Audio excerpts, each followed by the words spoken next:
Hello students, welcome to our unique study centre. আমি রাজু, তোমাদের বন্ধু ও স্টাডি কোচ। আজকে তোমাদের 12 নম্বরের যে স্কুলগুলো রয়েছে, Tamluk Hamilton high school and Vidyasagar Vidyapith Midnapore, এই স্কুলগুলির সব প্রশ্নের উত্তরগুলো আজকে করাবো। সো তোমরা প্রথম থেকে শেষ পর্যন্ত ক্লাসটা দেখতে থাকো। আর তোমরা যারা এখনও আগের স্কুলের ক্লাসগুলো না দেখে থাকো, তাহলে আমি ডিসক্রিপশানে লিঙ্ক দিয়ে রেখেছি, সেখান থেকে তোমরা দেখে নিতে পারো। ওকে, তাহলে চলো বেশি দেরি না করে শুরু করি আজকের ইংরেজি ক্লাস।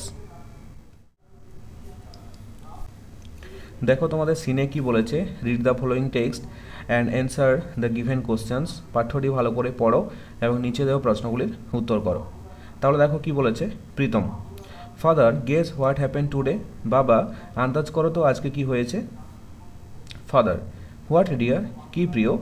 প্রীতম, তারপর প্রীতম বলছে, our teacher has asked us to sing a patriotic song on the Republic Day. আমাদের শিক্ষক মহাশয় আমাদেরকে বলেছেন যে প্রজাতন্ত্র দিবস দিনে একটা দেশাত্মবোধক গান গাইতে। ফাদার, তারপর বাবা কি বলছে, which song are you going to sing son. কোন গানটা তুমি গাইতে চলেছ পুত্র। প্রীতম বলছে, ma'am suggested that we should sing কারার ওই লোহা কোপাট। ম্যাম আমাদেরকে বলেছেন যে আমাদের কারার ওই লোহা কোপাট গানটা গাওয়া উচিত। ফাদার, তারপর বাবা কি বলছে, do you know who has written the song Pritam. তুমি কি জানো এই গানটা কে লিখেছে প্রীতম বলছে, নো ফাদার, নো বাবা। Father, he is our great poet Kazi Nazrul Islam. তিনি হলেন আমাদের মহান কবি Kazi Nazrul Islam. The author of the famous poem Bidrohi. বিখ্যাত কবিতা বিদ্রোহীর লেখক। প্রীতম, তারপর প্রীতম কি বলছে, will you tell me more about him. তুমি কি আমাকে তার সম্পর্কে আরও কিছু বলতে পারবে। Father, he was born at a time when India was under the British rule. তিনি যখন জন্মগ্রহণ করেছিলেন তখন ভারত ছিল ইংরেজ শাসনের অধীনে। থ্রু হিজ রাইটিংস, তার লেখার মধ্য দিয়ে, he inspired the Indian youth to boldly fight for freedom.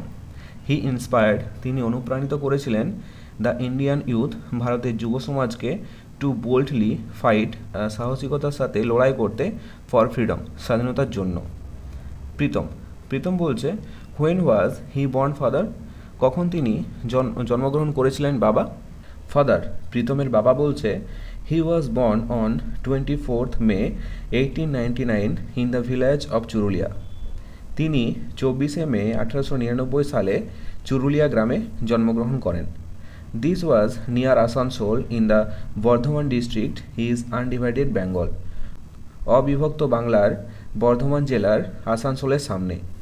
As a child he was attracted to folk theatre and later wrote many folk plays like Data Karna and Kabi Kalidas. As a child, যখন তিনি ছোট ছিলেন, he was attracted to folk theatre, লোকনাট্যের দিকে বেশি আকর্ষিত হতো, এবং later wrote many folk plays, এবং পরে তিনি অনেক লোকনাটক লিখেন, লাইক যেমন দাতাকর্ণ অ্যান্ড কবি কালিদাস, দাতাকর্ণ এবং কবি Kalidas. Pritam, that is interesting, এটা খুব মজাদার তো। ফাদার, তারপর বাবা কি বলছে, in 1910 Nazrul met the revolutionary Nibaran Chandra Ghatak who was his teacher. 1910 সালে নজরুল বিপ্লবী নিবারণ চন্দ্র ঘটকের সঙ্গে দেখা করেছিলেন। হু ওয়াজ হিজ টিচার, যিনি ছিলেন তার শিক্ষক মহাশয়। The poet Kumudranjan Mallick was the headmaster of the school Nazrul joined next. The poet, কবি কুমুদরঞ্জন মল্লিক, ওয়াজ ছিলেন, দ্য হেডমাস্টার প্রধান শিক্ষক, of the school Nazrul joined next, Nazrul পরে যখন স্কুলে জয়েন হয়েছিল সেই স্কুলের প্রধান শিক্ষক ছিলেন কবি কুমুদরঞ্জন মল্লিক। প্রীতম কি বলছে, did Kumudranjan inspire him to write poems. Kumudranjan কি তাকে কবিতা লিখতে অনুপ্রাণিত করেছিলেন। ফাদার, তারপর প্রীতমের বাবা কি বলছে, ইয়েস, হ্যাঁ, but Nazrul was also influenced by Rabindranath and the Persian poets like Hafez and Khayyam. Nazrul was also influenced, Nazrul আগে থেকেই প্রভাবিত হয়েছিলেন বাই রবীন্দ্রনাথের দ্বারা এবং দ্য পার্সিয়ান পোয়েটস, পার্সি কবি যেমন হাফেজ এবং খাইয়ামের দ্বারা। আঙ্কেল রহিম চাচা কি বলছে, did you know that Nazrul joined the army under the British? তুমি কি জানো নজরুল ব্রিটিশদের অধীনে আর্মিতে যুক্ত হয়েছিলেন? He was in the 49th Bengal regiment, তিনি সৈন্যদলের 49তম সৈন্যদলে ছিলেন। After the first world war, প্রথম বিশ্বযুদ্ধের পর, the regiment was disbanded in 1920, regiment অর্থাৎ ওই সৈন্যদল ভেঙে গিয়েছিল 1920 সালে। So he came to Kolkata, তাই তিনি কলকাতাতে চলে আসেন। ফাদার, তারপর বাবা কি বলছে, at that time Indians had Ryzen against the British rule, এই সময় ভারতীয়রা ইংরেজদের শাসনের অধীনে জেগে উঠেছিলেন। Nazrul protested against the cruelty of the British in his own way, Nazrul protested against the cruelty of British, নিষ্ঠুর ইংরেজদের বিরুদ্ধে নজরুল প্রতিবাদ জানিয়েছিলেন ইন হিজ ওন ওয়ে, তার নিজের রাস্তাতে বা তার নিজের মতো করে। ইনফ্যাক্ট এমনকি he also started writing poems, এবং তিনি কবিতা লিখতেও শুরু করেন, ইজেস, প্রবন্ধ অ্যান্ড সংস এবং গানও, টু ভয়েস হিজ প্রোটেস্ট, তার প্রতিবাদের ভাষাতে। He is the rebel poet of India, তিনি হলেন আমাদের ভারতের বিদ্রোহী কবি। প্রীতম কি বলছে, I hardly news as much, আমি অনেক কিছুই জানতে পারলাম। ফাদার, তারপর বাবা কি বলছে, you should read his poems like Kandari Hushiyar, কিয়া পারের তরণী, and also listen to his songs. You should read his poems, তোমার তার কবিতাগুলি পড়া উচিত, যেমন কান্ডারি হুঁশিয়ার, কেয়া পারের তরণী, এবং অলসো লিসেন টু হিজ সংস, এবং তার গানগুলিও শোনা উচিত। The British war afraid that Nazrul's writings could instigate the Indian freedom fighters. The British war afraid, ইংরেজরা ভয় পেয়ে গিয়েছিল, দ্যাট যে নজরুলের লেখাগুলো কুড ইনস্টিগেট মানে হচ্ছে উৎসাহিত করছিল, দ্য ইন্ডিয়ান ফ্রিডম ফাইটার্স, ভারতের স্বাধীনতা সংগ্রামীদের। ওকে, এটা ছিল তোমাদের সিন। এরপর দেখো প্রশ্নগুলো কি বলেছে, অ্যান্সার দ্য ফলোয়িং কোশ্চেন্স, নিচের প্রশ্নগুলির উত্তর দাও। তাহলে এর দিকের প্রশ্নটা দেখো, by whom was Nazrul influenced in writing his poems, Nazrul তার কবিতা লিখতে কার দ্বারা প্রভাবিত হয়েছিল। হ্যাঁ, তাহলে এর উত্তরটা দেখো, Rabindranath Tagore, Kumudranjan Mallick, Hafez and Khayyam inspired Nazrul to write poems, Rabindranath Thakur, Kumudranjan Mallick, Hafez এবং খাইয়ামের দ্বারা তিনি প্রভাবিত হয়েছিলেন। বিয়েটা দেখো, why did Nazrul have to leave the army, কেন নজরুল সেনাবাহিনী ছেড়ে দিয়েছিলেন। তাহলে এর উত্তরটা দেখো, Nazrul had to leave the army because after the First World War the regiment Nazrul joined was disbanded, Nazrul সেনাবাহিনী ছেড়ে দিয়েছিলেন কারণ প্রথম বিশ্বযুদ্ধের পর তার যে সৈন্যদল ছিল সেটা ভেঙে গিয়েছিল। ওকে, তার জন্য নজরুল সেনাবাহিনী থেকে বিরত হয়েছিলেন।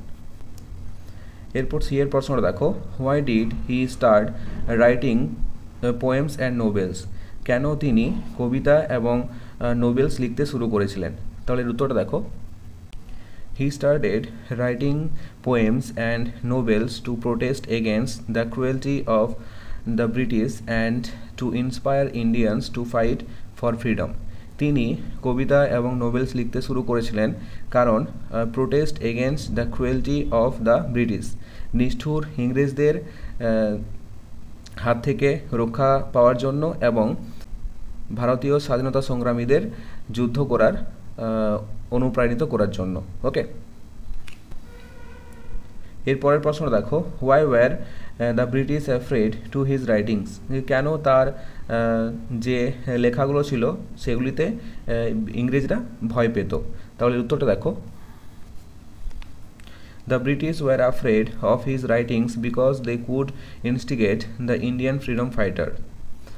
ইংরেজরা তার লেখাগুলিকে ভয় পেত কারণ কারণ সেই লেখাগুলো ইন্ডিয়ান ফ্রিডম ফাইটার অর্থাৎ ভারতীয় স্বাধীনতা সংগ্রামীদের উৎসাহিত করত, তাই ইংরেজরা ভয় পেয়ে যেত। ওকে, এর পরের প্রশ্ন দেখো, ওয়াজ India independent when Nazrul was born?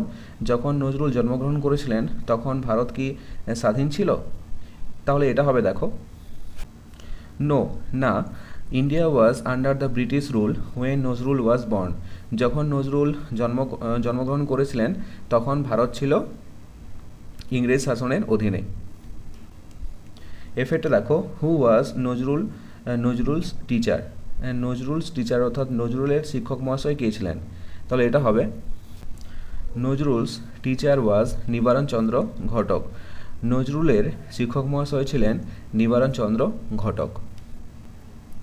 এরপরে কি আছে দেখো, name some of the folk place that young Nazrul had written. কিছু লোকনাটকের নাম লিখো যেগুলো নজরুল ছোটোবেলায় লিখেছিলেন। ওকে, তাহলে দেখো এর উত্তরটা কী হবে, some folk plays written by young Nazrul were Data Karna and Kabi Kalidas.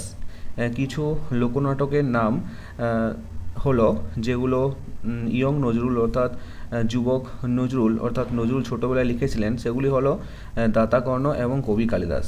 বোঝা গেল? এরপর দেখো কি বলেছে, complete the following sentences with information from the above text. উপরের পাঠ্য থেকে তথ্য নিয়ে বাক্যগুলি পূর্ণ করো। তাহলে এটা দেখো, Pritam was to sing the song, এটা হবে কারার ওই লোহা কোপাট। বিয়েটা দেখো, Nazrul was born in 1899 in the village of Churulia. সিয়েটা দেখো, the regiment was disbanded after the first world war in 1920. ডিয়েটা দেখো, Nazrul protested against the cruelty of the British. এরপর সিয়েটে কী বলেছে দেখো, write T for true and F for false statements in the given boxes.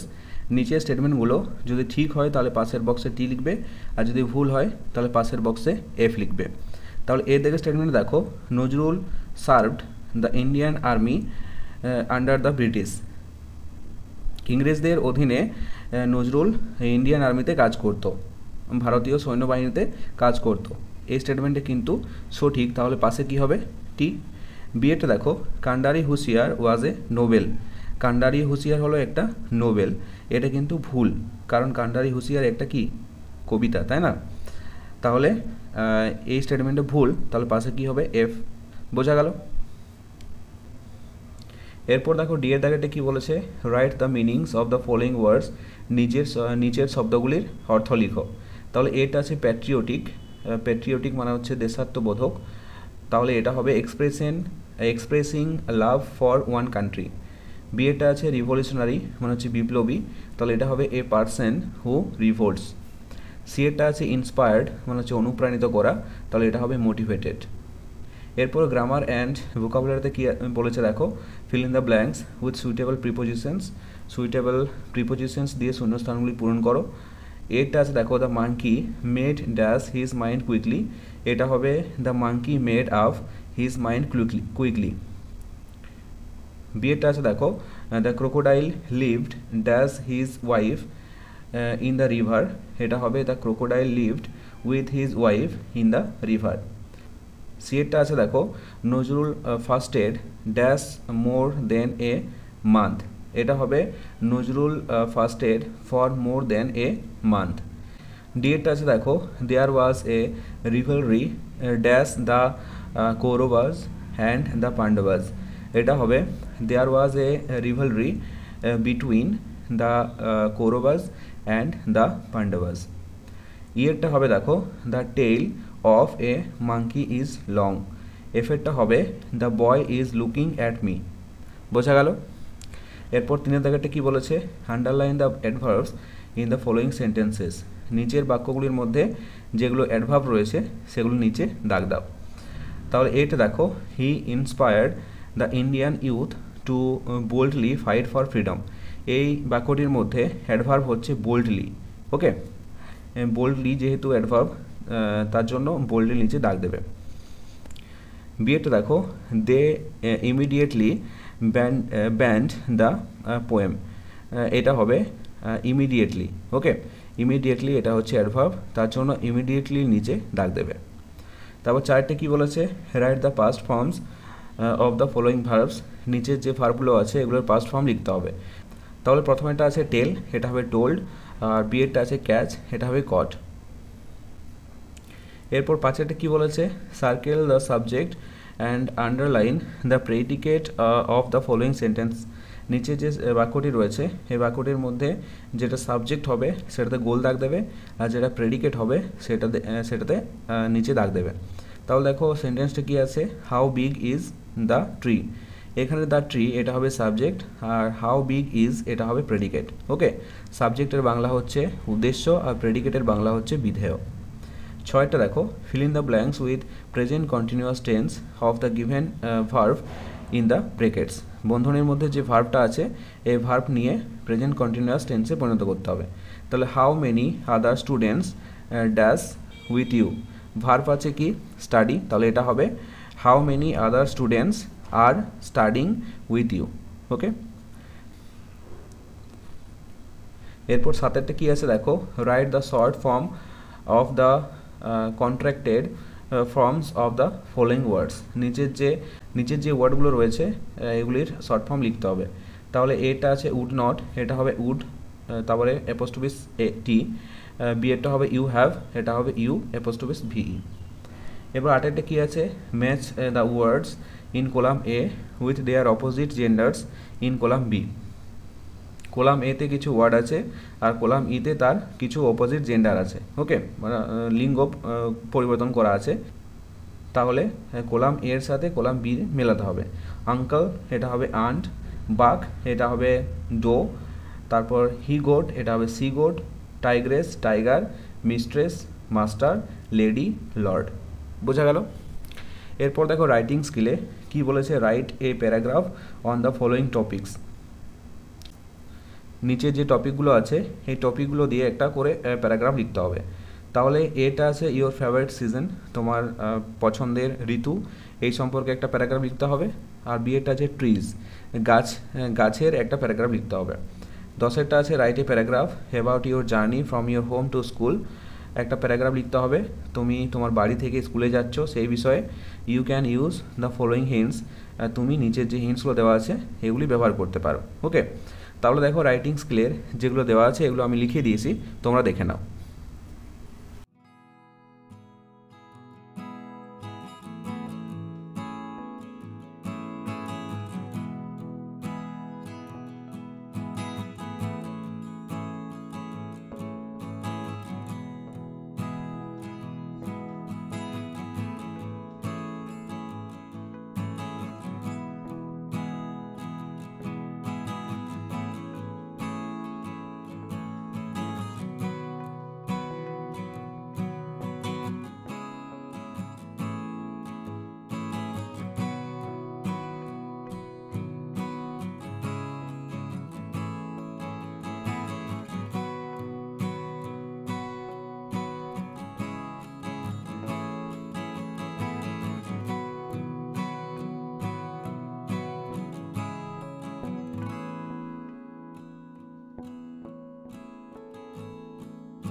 এই ক্লাসটি দেখার পর তোমাদের যদি কোনো জায়গায় ডাউট থাকে তাহলে ডেসক্রিপশনে দেখো একটা হোয়াটসঅ্যাপ গ্রুপের লিঙ্ক দেওয়া আছে, সেখানে জয়েন হয়ে গিয়ে যে পোর্শনে তোমাদের ডাউট রয়েছে সেই পোর্শনটা আমাকে জিজ্ঞাসা করতে পারো, আমি সেখানে এক্সপ্লেন করে দেবো। ওকে, আর তোমরা যদি এই স্কুলের অ্যান্সার পিডিএফগুলো একদম ফ্রিতে নিতে চাও তাহলে ওই হোয়াটসঅ্যাপ গ্রুপেই পেয়ে যাবে। ওকে, সেখানে তোমাদের নাম লিখে পাঠাবে আর কোন স্কুলের পিডিএফগুলো তোমাদের দরকার সেই স্কুলের নামটা লিখে পাঠাবে। ওকে, সো এই ছিল আজকের ক্লাসটি কেমন লাগলো অবশ্যই কমেন্ট করে জানাও, আর যদি ভালো লেগে থাকে তাহলে অবশ্যই একটি লাইক করে দিও।